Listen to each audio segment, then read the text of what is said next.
नमस्कार साथियों, स्वागत है आपका आपके अपने चैनल मिशन टीचर 890 पर। साथियों, क्या आपको भी यूपी टेट संस्कृत में कारक और विभक्ति के लंबे लंबे सूत्र देखकर चक्कर आने लगते हैं? क्या एग्जाम हॉल में वृक्षात पतंती देखते हैं और आप कंफ्यूज हो जाते हैं कि द्वितीय लगाएं या पंचमी? अगर हाँ, तो इस वीडियो को अगले 5 मिनट तक बिना स्किप किए देख लेना। आज मैं संस्कृत कारक पहचानने की एक ऐसी जादुई शॉर्ट ट्रिक बताने वाला हूँ जिसके बाद बिना कोई सूत्र रटे आप सिर्फ शब्द को देखेंगे और सही उत्तर पर गोले लगा देंगे।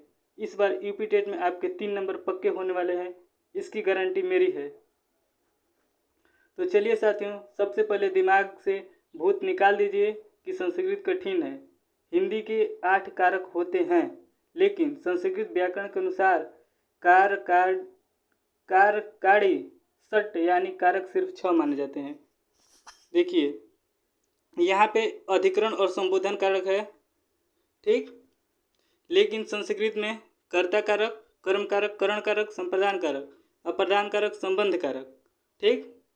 तो रुकिए, एक बात और आपको बता रहे हैं। इससे पहले आप एक बस ये याद कर लीजिए, कर्ता ने अनुकर्म को, अच्छा चलिए इस पर लिख दे रहे हैं, कर्ता ने अरु कर्म को, कर्ता ने अरु कर्म को, ठीक। करण रीति से जान, करण रीति से जान। संप्रदान को के लिए, संप्रदान दान को के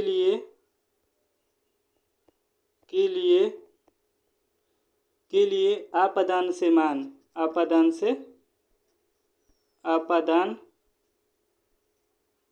आपादान से मान, आपादान से मान। चलिए बता रहे हैं, देखिए। तो यहाँ पे कर्ता ने, यहाँ पे कौन सा कारण है? ने, अनुकर्म को, ठीक। और उसके बाद करण से, किससे? करण से, करण रीति से, और उसके बाद करें जान, असंप्रदान को के लिए, आपादान से, मतलब आपादान से मान, ठीक।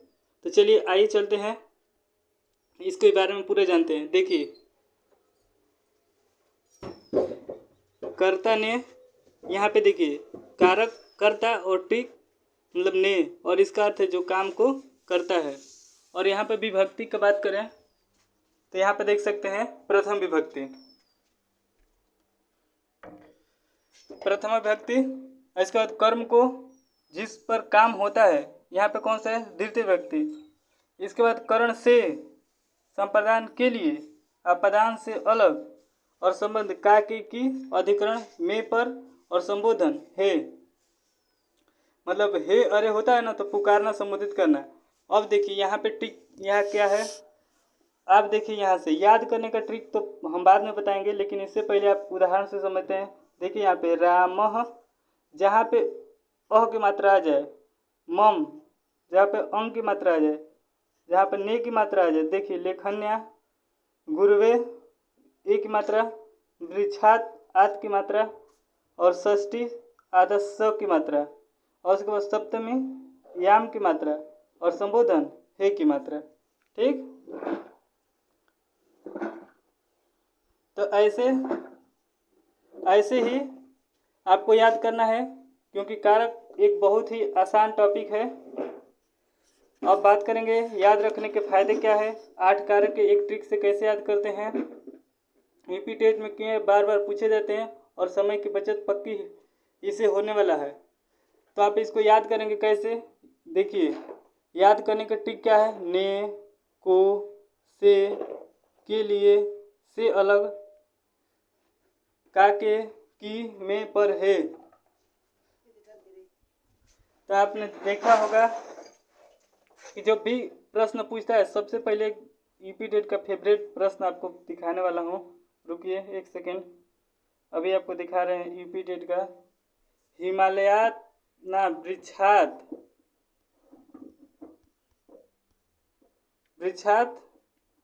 पत्राणि पतंती। वृक्षात पत्राणि पतंती मतलब वृक्ष से पत्ते गिरते हैं। तो इसमें कौन सा कारक है? तो देखिए यहाँ पे अलग हो रहा है, जहाँ पे अलगाव का बोध होता है वहाँ पे कौन सा व्यक्ति होता है? वहाँ पे पंचमी विभक्ति आंख बंद करके लगा देना है। और कौन सा कारक? अपदान कारक।